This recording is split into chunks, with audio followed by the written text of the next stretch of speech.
Okay, now we are live. Hello, everyone. Welcome to our show. We're live talking about Mahler's Das Lied von der Erde in its Schönberg Riehn arrangement recorded by Roberto Beltrán-Zavala. And we have lots to talk about and a fantastic panel together. I'm very, very happy and profoundly honored to have this group of people with us tonight. Let me very quickly go through the names and introduce our distinguished panel. We have lots to talk about, and I very much look forward, and I'm happy for all of you to join this live conversation. Sergio Vela is a lawyer, a musicologist, a stage director, and an author. Sergio specializes in German history and philosophy and music. He's probably the only Latin American director who has put all Wagner operas on stage, and is a widely respected Mahler scholar and lecturer. The famous Mexican composer Mario Lavista and composition teacher was his teacher, and was Roberto Beltrán's teacher. And so they have gone back for many, many years. Sergio was the head of the National Opera and the Minister of Culture of Mexico. Thank you very much for being with us, Sergio. Good to have you. Thank you. Thank you very much.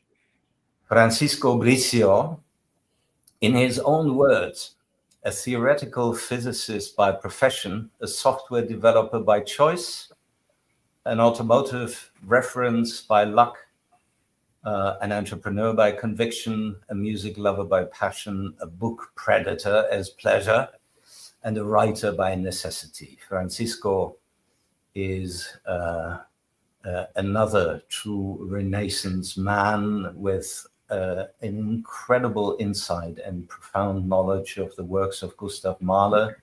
He's the president of the Mahler Foundation and one of the best read individuals on this planet on all things Mahler. He will maybe share with us some of the secrets and things he has seen and has been able to acquire. He has personally overseen, and if I understand correctly, sponsored the renovation of some of the sacred places that all Mahler fans in the world are grateful to visit from time to time, the composition huts and other places. And we very much look forward to hearing from you. Thank you for being with us tonight, Francisco. Thank you. Thank you. Michael Fine is a prolific composer, a clarinetist who has played with some of the greatest orchestras in the world, a producer, an artistic director, and a label manager. He was the former vice president, Artists and Records of Deutsche Grammophon, and has overseen some of the greatest productions of the Yellow Label. I believe the first American to ever hold that position. He was in charge of artistic planning at the Rotterdam Philharmonic Orchestra, but also the Orchestre Philharmonique de Radio France. And with Seoul Philharmonic, he has closely collaborated with some of the greatest artists.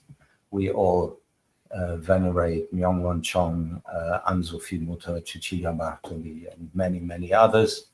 He's a frequent speaker and has lectured on music and the recording industry with the Juilliard School and other distinguished schools around the world.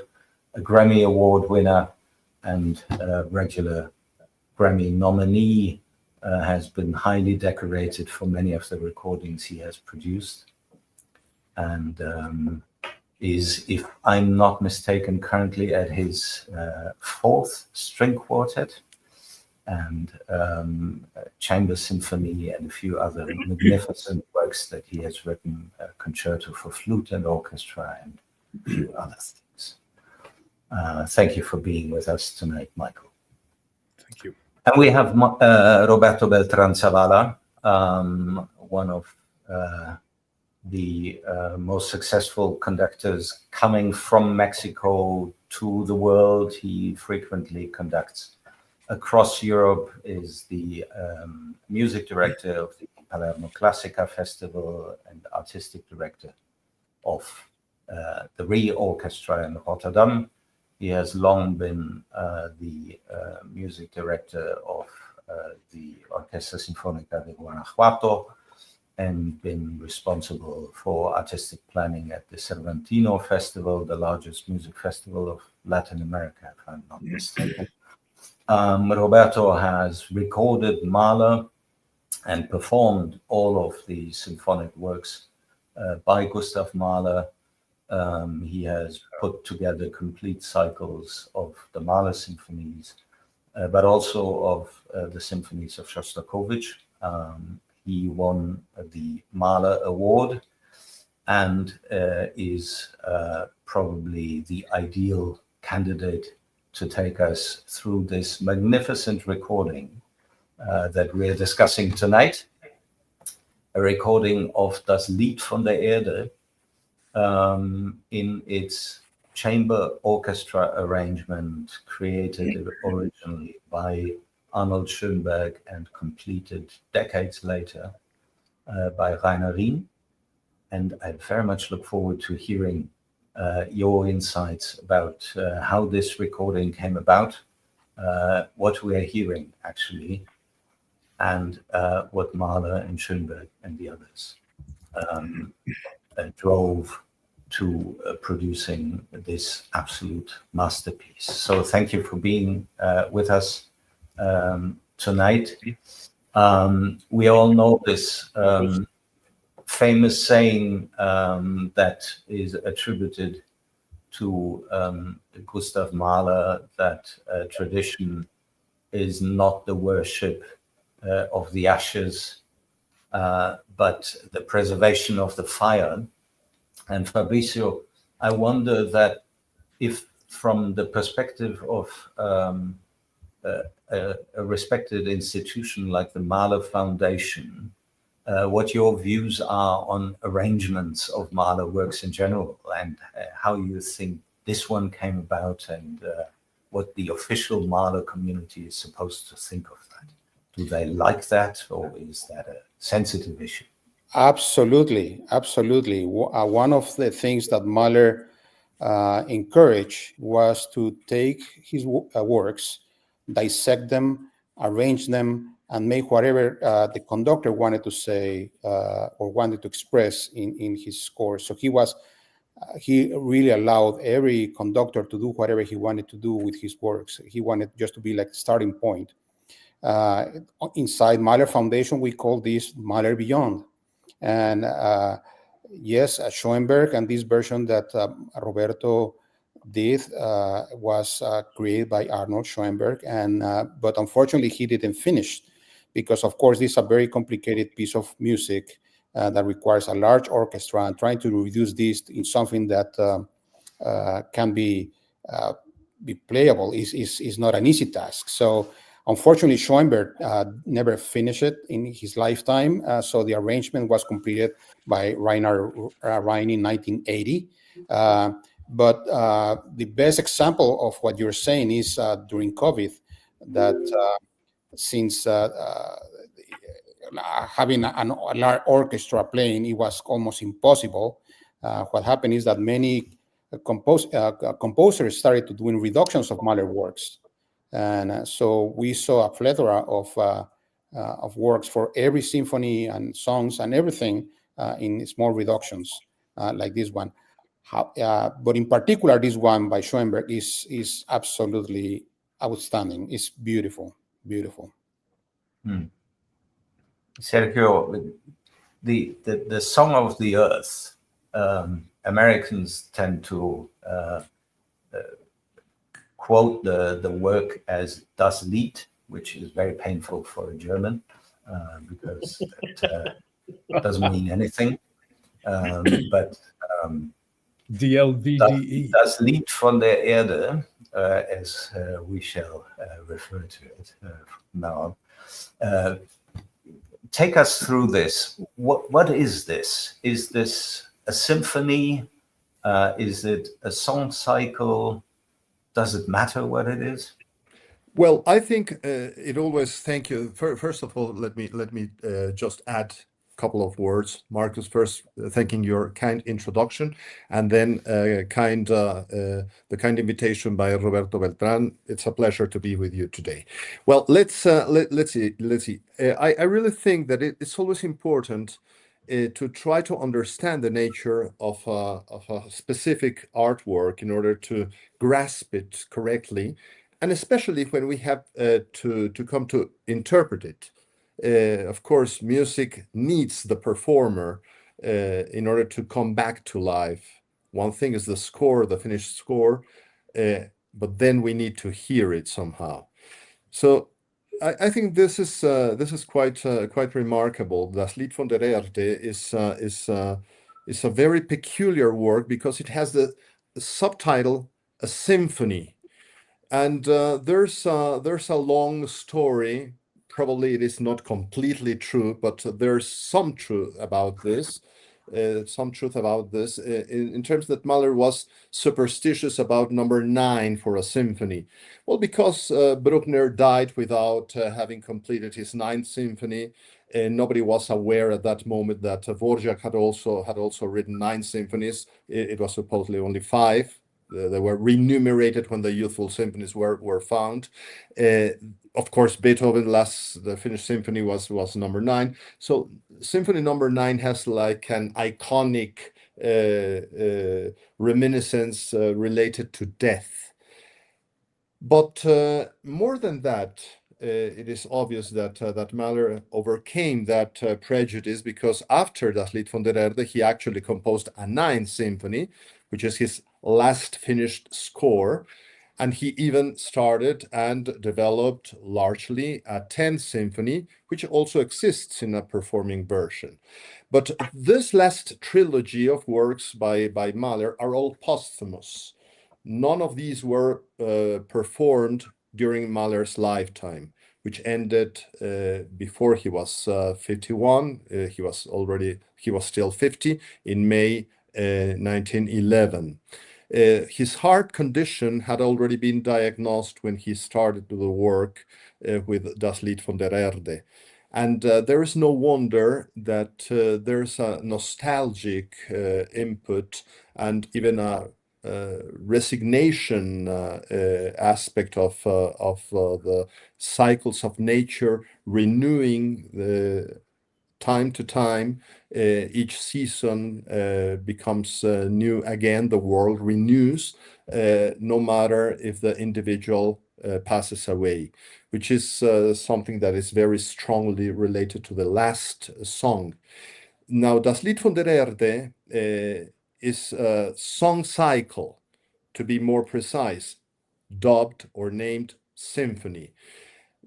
These songs come all from a collection, not the complete collection. It's a selection of 7 poems of Chinese classical texts that were not translated directly from Chinese, nor they were written in Chinese for being sung. These classic old Chinese poems have each one of the songs one poem, except for the last song, which is the long one, which lasts, the 6th song lasts as much as the first 5 songs. And the last 6th song includes 2 poems that are linked one to another through a magnificent intermezzo or transition, like an interlude, that has kind of a funeral approach to it.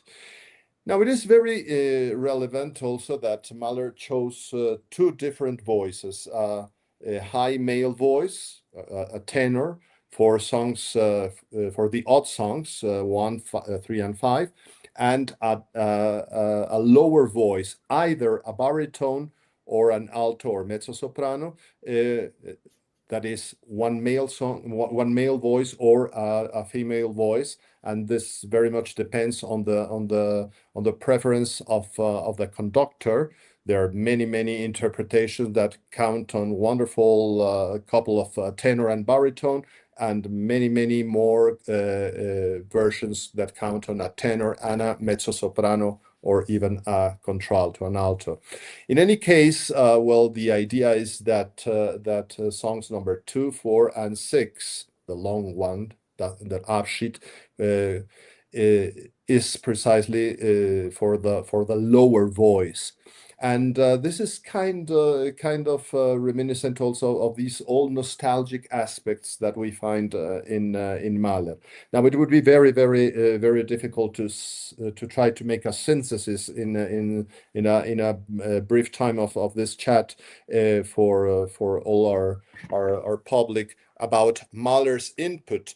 But let's just remember that Mahler was a wonderful conductor. He was mainly known in his lifetime as a great conductor, and he was a summer composer, so to speak, because during the summers he was free to compose, and his actually finished oeuvre is not that big.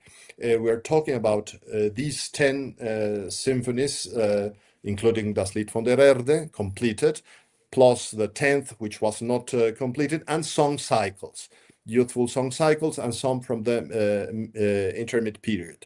And in Mahler, there's always a tension between the joy of being alive and the fear for death, and the tragedy of death. Mahler experienced many deaths within his family circle when he was very young.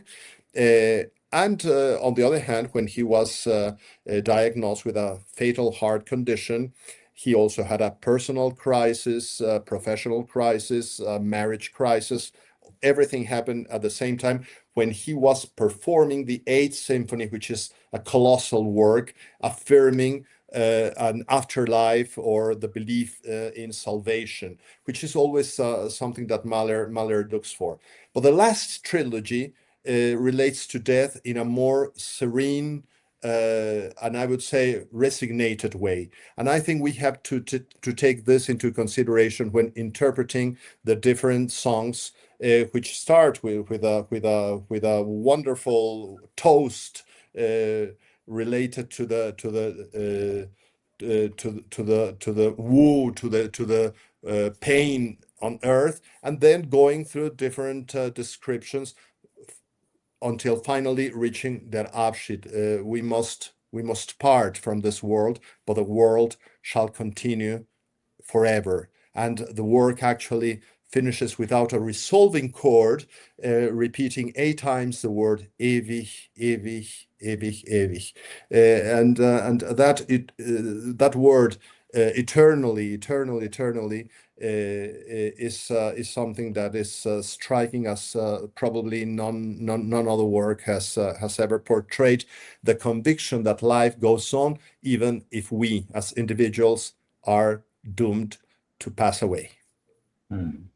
Thank you. Yes, Francisco, if I understand correctly, you have been to the actual place where Mahler conceived the idea for Das Lied von der Erde. Yeah. We need to remember that it was a very tough time for Mahler when all this happened.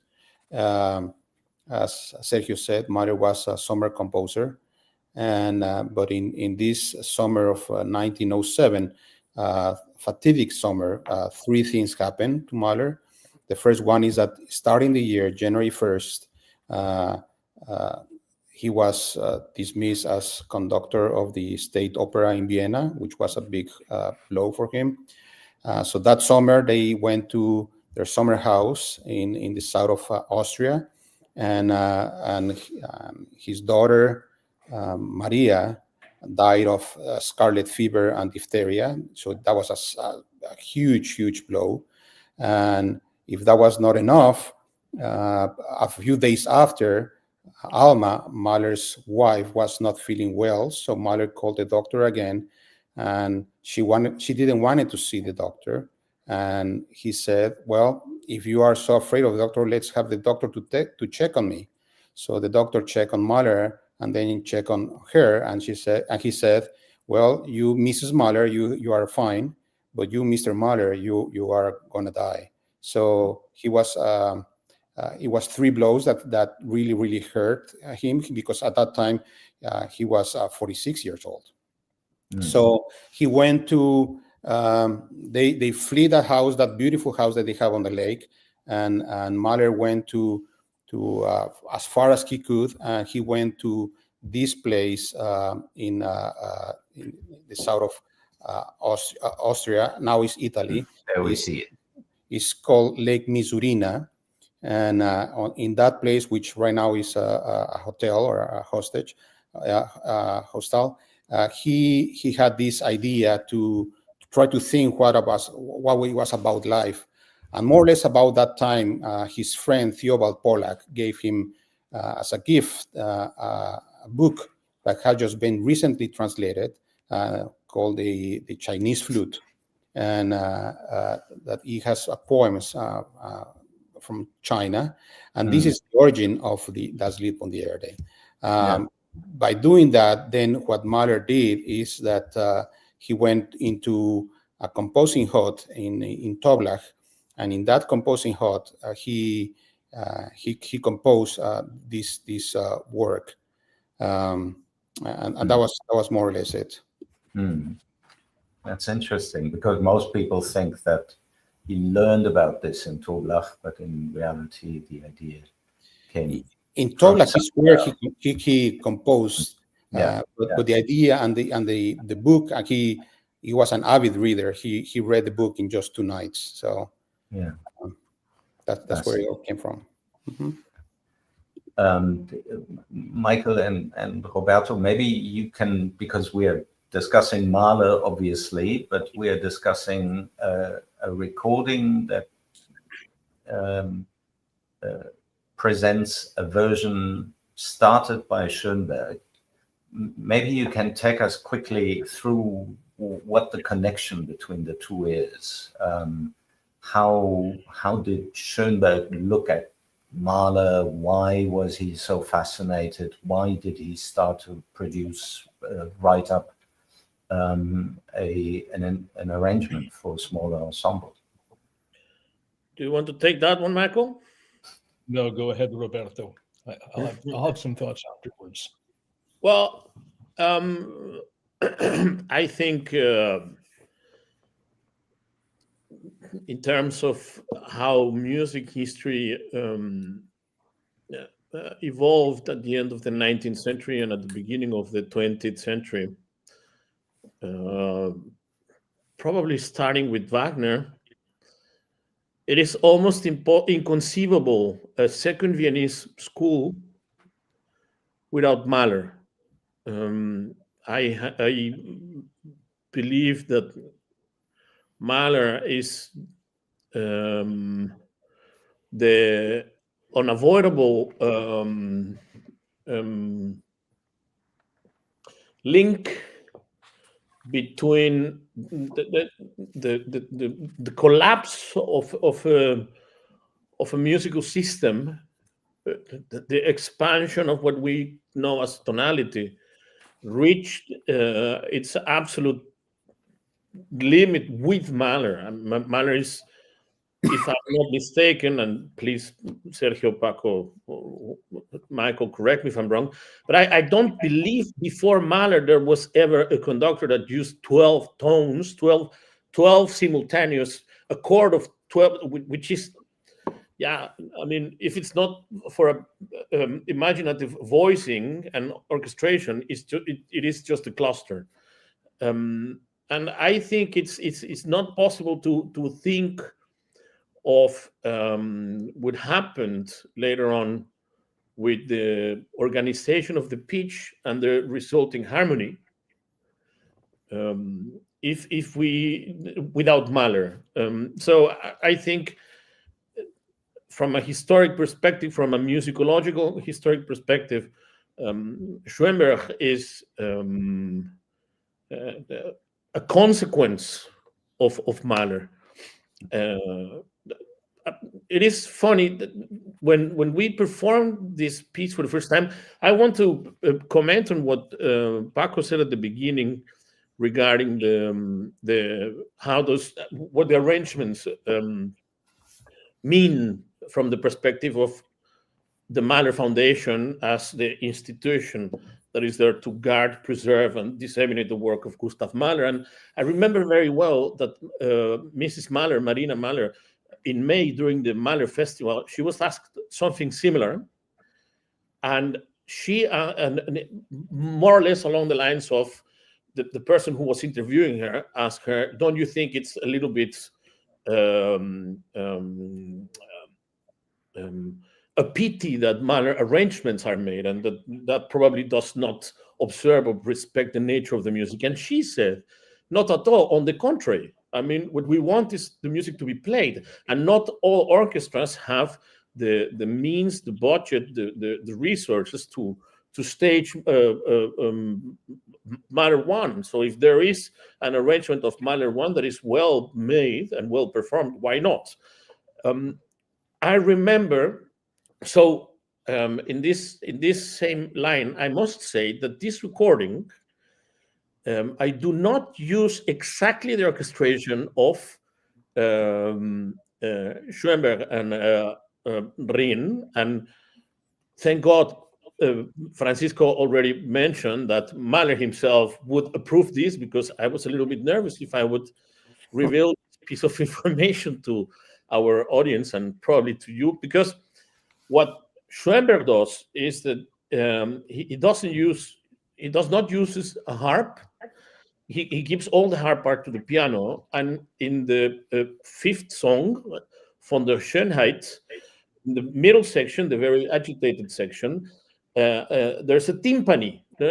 Two notes, pim pum, a fourth. The timpani plays a fourth, and actually, in the orchestral version, that's the only moment in which the timpani appears in the orchestral version. Schönberg plays those notes in the left hand of the piano. But when we performed this in Rotterdam, I thought, well, I can't bring the harp back. I do have a harp player. And then you gain a lot in color and in souplesse. And also you relieve because the Schönberg version, it has an extremely difficult piano part, because not only has the pianist compensate for a number of instruments that are not there, also has to play the whole harp part, and this is very difficult. So when you bring in the harp, it becomes much more organic. And in the fifth song, the effect that you get from the timpani player, I mean, not for nothing, Mahler used a timpanist to play 15 seconds. So that effect and that at that moment of the fifth song was evidently very important to him. So I thought, well, if I do have a timpani player and I have the resources to use a timpani for that, let's do it. No, you only have to make sure that the timpani player plays very soft, because the ensemble is very small. But in this recording, you actually hear a timpani in the fifth song, and through the whole piece you hear harp player instead of the harp being played by the piano. So that is a little bit in line with what Paco said. You can well, if you respect the nature and the ethos of the piece, you can do things. And it's not that I wrote anything extra, and I just put a few things back of the original version. I remember one comment that Mahler told to Bruno Walter. He said, when a conductor is conducting my music, he doesn't have, and he thinks something is not working, he does not have the freedom to change it. He has the duty to change it and adjust it.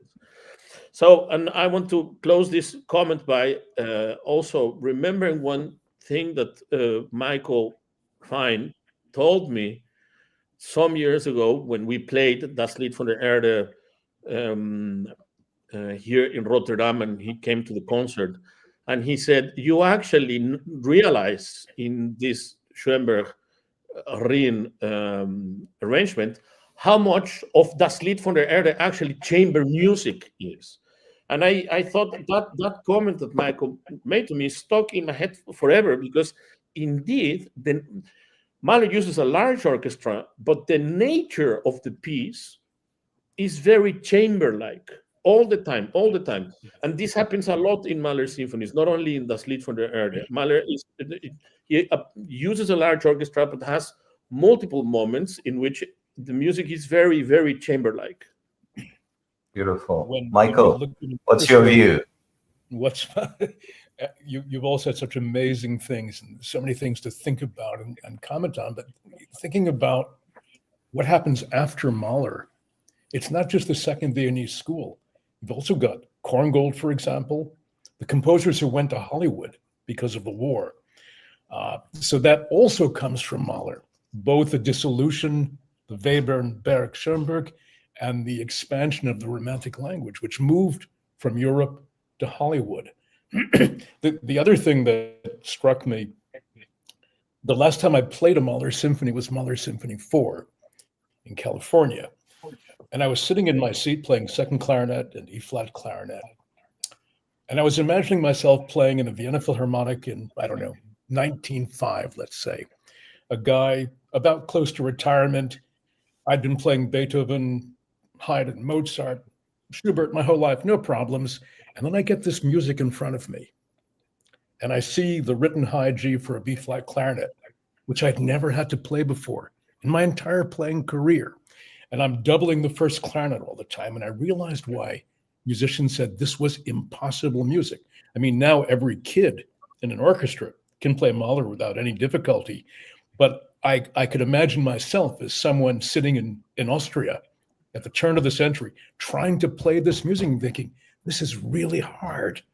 And I was quite relieved when the performance was over, by the way, but I did manage to get through it. The other thing that and this has nothing to do with the recording, but when you talked about Chinese poetry, this is probably the first introduction of Asian influence in Western music. And I think it's particularly important because, as you know, the Nazis accused the Jews of being an Asian influence in the heart of Europe. And here Mahler takes Asian music. This was a time when things in Vienna were not going well for Mahler as a Jew, for Jews in general, and you begin to see the direction towards the Nazis. And somehow Mahler taking Asian poetry, bringing it into Europe, making it part of the Romantic Western tradition is a very important first step, I think. Alexander Ringer wrote a book called Schönberg, the Jew, and he talks about this fusion of Asian, Middle Eastern, German in Schönberg. Recording the piece, I didn't do the recording. I have to be straightforward here. Roberto had the recording done by a recording archivist, and I was given the task of trying to make it sound a bit more commercial. It's hard enough to record Mahler the way it's written, because you have so many choices about what to bring out, what line of counterpoint to follow. Schönberg made my job easier. There are only so many voices. And yet still you want all the counterpointing, color, all the shades. So the danger is you try to make it sound like it's the full orchestra version of Das Lied von der Erde and not the Schönberg version. So you try to honor Schönberg, Mahler, and also Maestro Beltrán, who brought his own unique sensibilities to the piece. I always wonder what would have happened if Mahler had lived to conduct it himself, because he was always making changes. When I recorded the Mahler Fifth Symphony so many times, I remember doing it with a London symphony, and the library had a Botto score. And he rewrote so much, rescored. And I mentioned it to him, and he said, they should burn that. It's completely wrong. It's not faithful to what Mahler wrote. And I said, but we borrowed some of it because it works. He was appalled. He just said, you can't do that. You have to be faithful the composer. And then listening to you, Francisco and Sergio, maybe, I'm curious about your views about the 10th Symphony, because many conductors, including Abado and Myung-Hoon Chung, refuse to touch the Derek Cook version because it's not by Mahler. They think they're being disloyal. So where do we take this Mahler tradition from now? I mean, the man died in 1911. Bruno Walter did the premieres of the 9th Symphony and Das Lied von der Erde. Derek Cook made a version of Mahler 10. I bet there are more arrangements coming in the future, but how far can we go and still be truthful to the Mahler legacy? Worshipping the ashes. Sergio, what's your view? Well, I have been motivated to add some things, and also motivated by Michael's question. Well, let's refer quickly to the case of the 10th Symphony. What Mahler left us was almost completed. He used to write not on two staves, but 4 staves, like a string quartet. So he gave us always many indications of his intended orchestration. So he finished the score of the first and the third movements of the 10th Symphony, and the rest of the symphony, two of the other 3 movements were pretty much finished, whereas one of the scherzi had really to be elaborated more intensively. Now, what happened is that Alma Mahler, upon Mahler's death, tried to persuade, first of all, Schönberg, precisely, who was part of the Mahlerian circle, to finish the work. Now, Schönberg, first of all, he was very busy with his own work, and probably he was a little bit scared about Alma Mahler's reaction, or that he would never be pleasing everyone. So he preferred to not to accept the invitation to finish Mahler's score of the 10th Symphony. Even Ernst Krenek was approached, who hesitated for a time. Then he also rejected the possibility. And even before the political persecutions were stronger in the USSR, even Shostakovich was considered as a possible pen for finishing Mahler's 10th Symphony. So when Alma Mahler, who was very capricious, we must say this as well, noticed that nobody that she had approached or she had suggested was eager to finish Mahler's score of the 10th Symphony, she withdrew the manuscript and forbade any attempt for finishing it until Goldschmidt with Derek Cook started working on it. They presented some preliminary versions, and it was only 50 years after Mahler's death that Alma Mahler, upon hearing the broadcast by BBC, said, well, this was what Mahler intended. So she endorsed Derek Cook's version, and I think that as my dear late friend, the great Mexican conductor Eduardo Mata used to say, what matters is the result. And the result is magnificent. So if the result is magnificent, I think there's very little to discuss about that. Of course, I won't oppose those who say, well, this is not echt Mahler, so I won't conduct it. I mean, it's a matter of personal freedom, personal taste. But honestly, I would underline that Mahler's revival came through different places. Mahler used to say, "My time will come." Actually, this was more a presumptuous assumption by Mahler when he said that his music was going to be continuously to be performed, even when Beethoven's music was not going to be performed anymore. So, but in any case, he was right. His time came 50 years later. Of course, the Nazi period was a shortcoming because the Mahler interpretation was suddenly, brutally, violently interrupted. But by then, there were some cities. Of course, New York, where Mahler conducted, was one. Another one was Amsterdam, where Mahler used to conduct as well. not Vienna. In Vienna, there was no Mahler tradition. As a composer, Mahler was recalled as a great conductor. And I also want to refer to the fact that Mahler, as a conductor, always knew how to adjust things. So we cannot be sure what things would he have changed had he heard his Das Lied von der Erde and his 9th Symphony and even his 10th, because he was always adjusting upon hearing the first interpretations, and that's also why he allowed Bruno Walter to take a carte blanche to continue with his adjustments. But in any case, after Amsterdam, the United States was the place where Mahler had his revival. We tend to focus very much on the great Leonard Bernstein and his first Mahler cycle with the New York Philharmonic. We must not forget Maurice Abravanel in Utah Symphony, having finished a complete Mahler cycle with the Utah Symphony Orchestra, which was a wonderful cycle. Well, it is very dear to my heart because that was the first Mahler cycle I heard complete on record. The first Mahler cycle I heard at Bellas Artes in Mexico City, conducted by Eduardo Mata back in the 70s. I was a child. Anyway, it's no surprise that Eugene Ormandy, as head of the Philadelphia Symphony, recorded Mahler's 10th in the performing version in his old age by Derek Cook.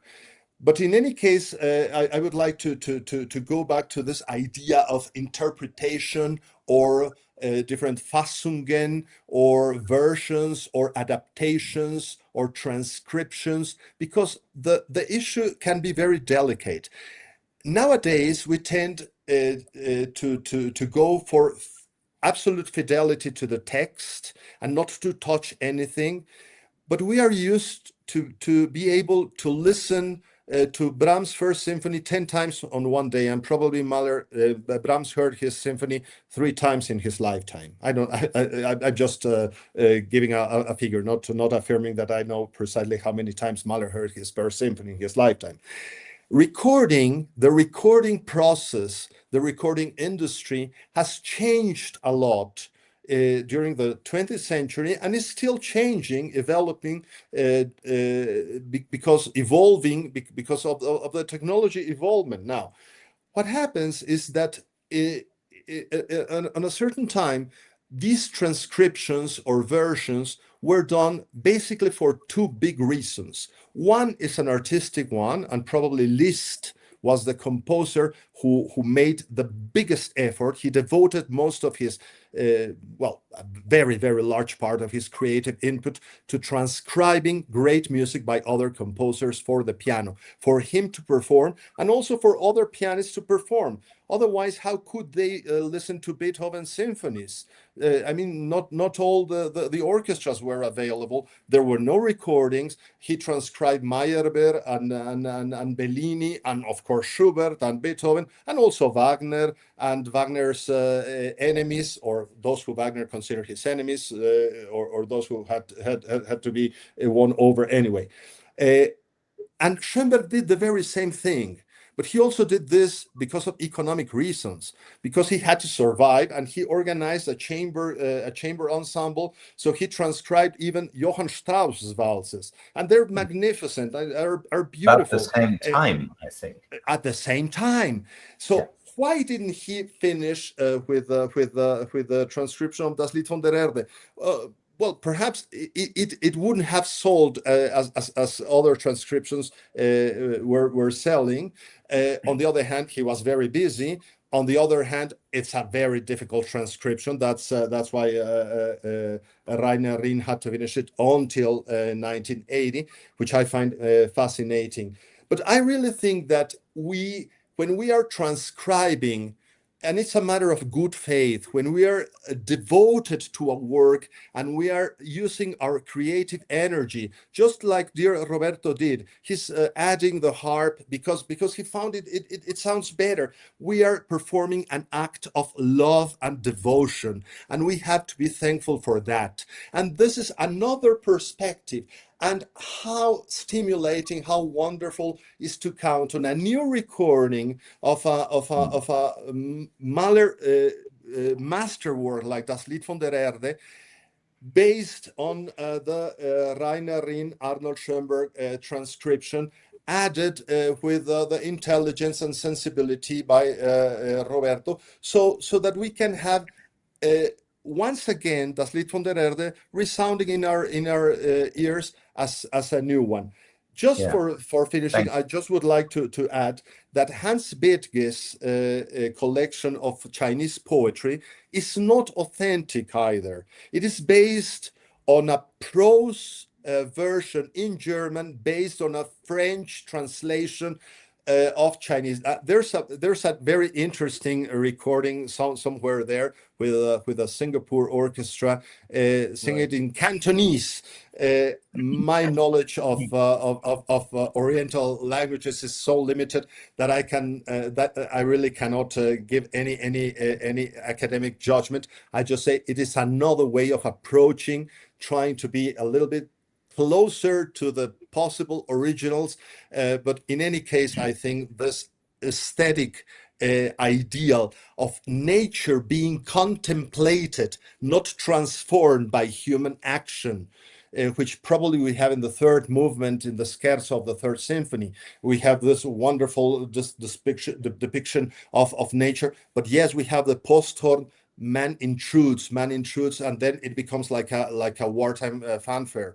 But in this case, we're just contemplating nature, and that idea of contemplating is very spiritual, and it adds to the deep meaning of resignation before what is unavoidable, which is we pass away, but life goes on as ever, undisturbed. 1876.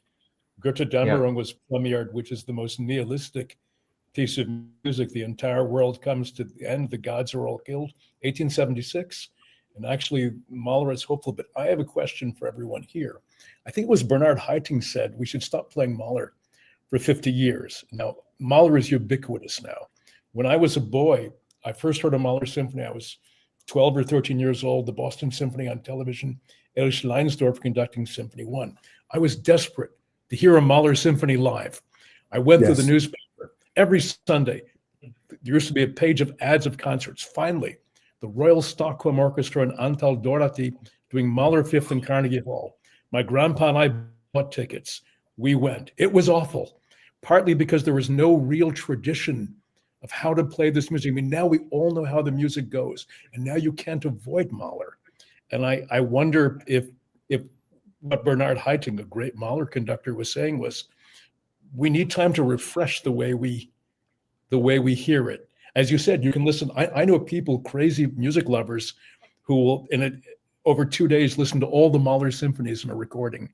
And I've actually spoken to a Mahler group in Korea where that's what people did. And I wonder at some point how dangerous that is as music lovers, as musicians. It's almost like overeating. You can become obese with too much listening. It's an overdose of unhealthy protein. Something like that. It's an even better reason to get acquainted with an original version of a piece that so many people think they know very well. And I would love to hear from Roberto how we talk a lot about the philosophy behind the work and what drove Mahler. How did you approach this performance and recording? Do you have a particular view on the selection of soloists, which is also possibly a philosophical question? No. Why is there mezzo, not a baritone? That is purely a choice of taste. I think, well, no, probably also, in my opinion, the evident tension field of Das Lied von der Erde is life and death. And I don't, of course, this sounds very much commonplace, but I cannot say it otherwise. The first 5 songs speak about very perennial things, actually, in things that are very concrete. and that are very present in our lives, and the big confrontation or the big opposite to those first 5 songs, as Sergio and Francisco already said, is their Abschied, and not for nothing, their Abschied, as Sergio said, is as long or even sometimes longer than the first 5 songs together, that speak about things that are directly related to life, and then comes the moment of accepting death. I think I spent so much time studying the piece and learning and reading about Mahler that at some point, when you are a musician, you dialogue with the music. You establish literally the piece itself becomes some sort of a living creature that you have to deal with, because it becomes part of your life and it's there, and you try to master it at the technical level, but you also try to understand it, and it also does things to you. And that process in Das Lied von der Erde is a very intense process. I remember that, and this is probably it's a little bit too personal, but I would spend multiple times during my study process, I couldn't avoid to cry, to just cry, just by putting myself on his shoes and imagine what he was going through. He said, "Always a stranger, never welcome." As a Bohemian in Austria, as a Jew, and then suddenly life says, "Well, you know what? You also don't belong here. So you never belong to where you were born. You never belong to Germany. You never belong to Austria, and you actually don't belong in this earth." And this must have been incredibly painful for him. I want to make the note that the cover of the album, which is I really like it. I think it's a great work by visual artist Lilian Bello, that many of you know for her incredible work in cultural marketing. But it's because I always imagined Das Lied von der Erde. I always imagine this great moment at the end of their Abschied, when there comes these 4 lines that are actually written by Mahler himself. They don't come from the Chinese flute. Die Liebe Erde all überall.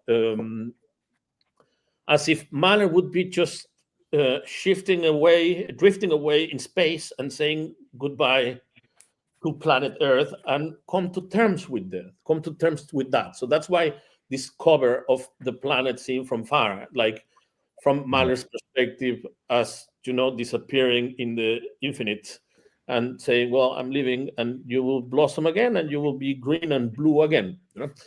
So to come back to the question of why an alto and a tenor, it's because I think that reflects better the natural inherent dichotomy of the piece. I think there's a better contrast in color if you have a female and a male voice than if you have a tenor and a baritone.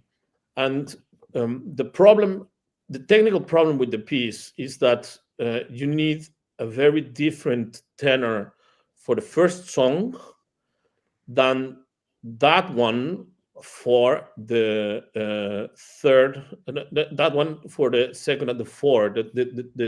The type of voice that is required for the first song in the orchestral version, you need an extremely extraordinarily powerful tenor with an extremely domineering voice, and you need a much lighter tenor for the second and the fourth songs.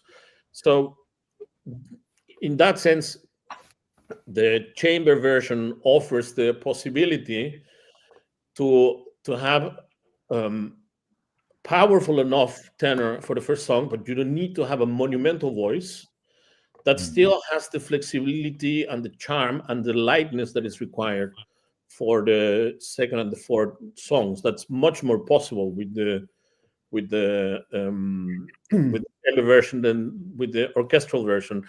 So I always like much better the alternative of a female and a male voice, not only because of taste and diversity in color, but also because I think it reflects better the natural inherent opposition that is stated in the piece. Right. We should briefly say Jan Willem Schaafsma and Carina Finke, two extraordinary soloists, and one of the great merits of this version, obviously, is to allow exactly the transparency and, if you will, the edgy quality of this of the underlying writing of Gustav Mahler that comes forward, and sometimes in the recordings of the full symphonic version get covered, and it's also a problem in live performances, obviously, that for the soloists it's all a matter of getting through and coming across, and you don't necessarily have the luxury to focus on intelligibility of the text, for example. So that brings me to a question. We're almost up with our time. It brings me to a question that I must ask you in Francisco and our other distinguished guests for favorite recordings in history, and one moment that is legendary. Obviously, everybody refers to that incident between Christa Ludwig and Leonard Bernstein with the Israel Philharmonic. And Michael, I understand you know the orchestra very well. We hope you have some profound insight into what happened there. You can actually listen to the insane tempo that Mr. Bernstein requested from Ms. Ludwig. And something very interesting. There's a famous clip on YouTube on that, no? It's Belto's recording in that very moment. And I thought what your thoughts were on this. Well, it's a very, very hard question to ask, because it's just like asking who of your children is the one that you like the most, no? Each one has an individual characteristic. For example, Roberto just mentioned it very, very clearly. This Das Lied von der Erde is one that you have this duality between life and death, and that therefore having a male and a female is more appropriate. For others, for example, they say, you know what, it has to be only men, because it's Mahler itself expressing, so it's Mahler's voice saying goodbye to the world. So there are many, many, many ways to approach this, depending on where you are looking at this. So I will say it's not just a piece of paper, it's like a sphere, where depending on where you are coming from, there will be a version that will fit precisely what you are needing. Francisco, then do you have a problem with the woman singing Lieder eines fahrenden Gesellen? No, absolutely not. Yeah. Absolutely not. No. I love it.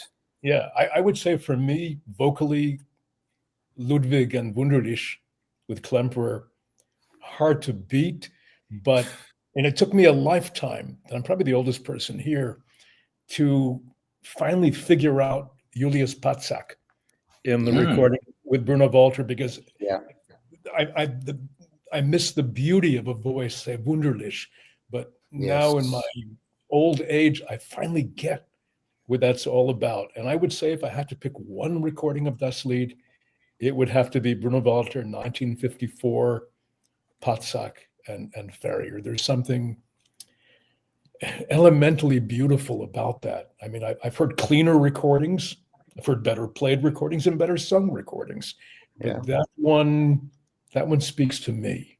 Yes. Well, Sergio.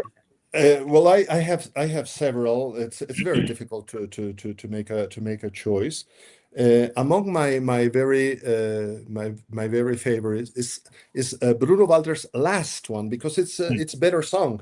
It's better song, but probably the Haitink first version, going back to Haydn, who said, let's stop playing Mahler. Yes, but he never stopped.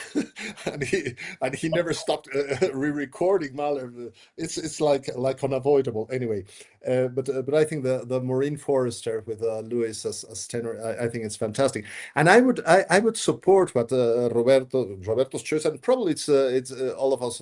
It's the choice of all of us to have a tenor and a mezzo or an alto because of these contrasts. Now I am ready to take exception if the baritone is Dietrich Fischer-Dieskau because of the kind of liturgist he was.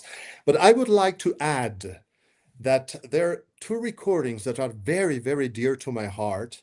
And even though I am never waving any kind of national flag, I mean I have Mexican, have American, but I think there's a legacy in terms of vocal quality coming from Mexico. And I have two recordings to suggest. One is the Kletsky recording with Setz Vanholm in Vienna, 1954. In which the alto part is taken by the great Oralia Dominguez. It's a beautiful live recording, probably sonically not the best, but emotionally it's wonderful, and she was such a great singer.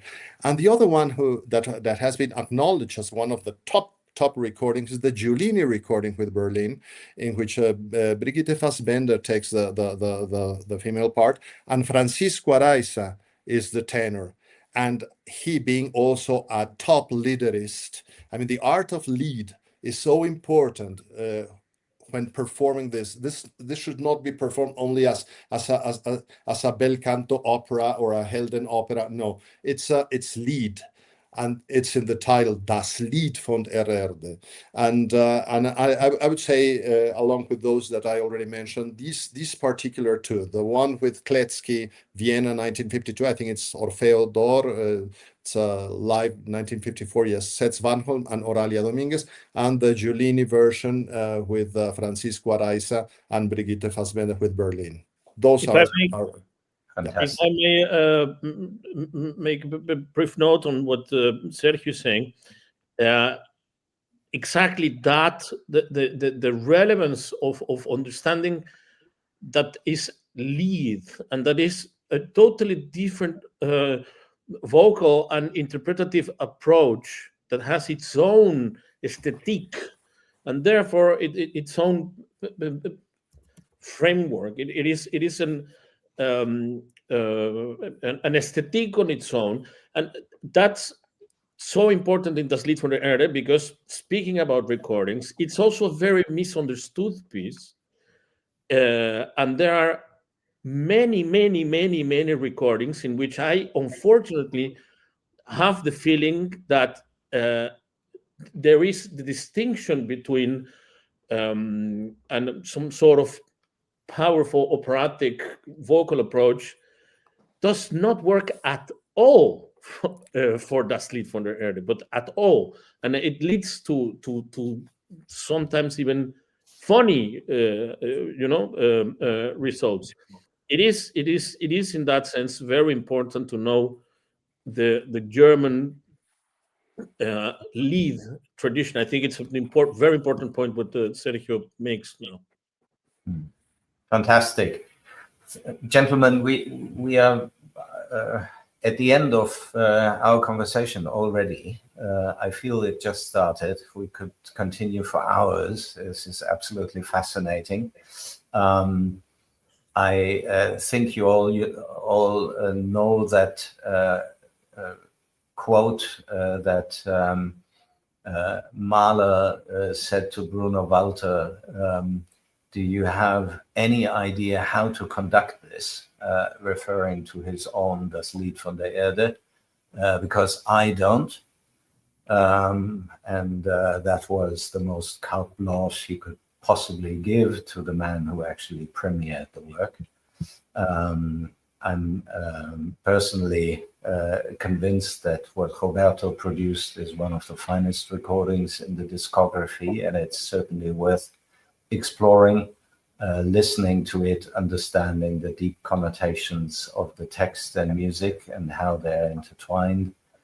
And I encourage all of you to discover this amazing recording that has been released this year, and many of the other phenomenal recordings that Roberto and his orchestras have put forward. Gentlemen, thank you all for being here. It's been an amazing honor and true pleasure. I hope we'll do this again very soon. There are lots of things to talk about. Thank you all for being with us. Thanks. Thank you. Wonderful day. Thank you. Yes. Thank you so much. And bravo, Roberto. Thank you, Thank you very Marcos. much, all of Thank you, Francisco. Thank you, you. Michael. Thank you, Fascinating. everyone. Congratulations. Yep. Okay.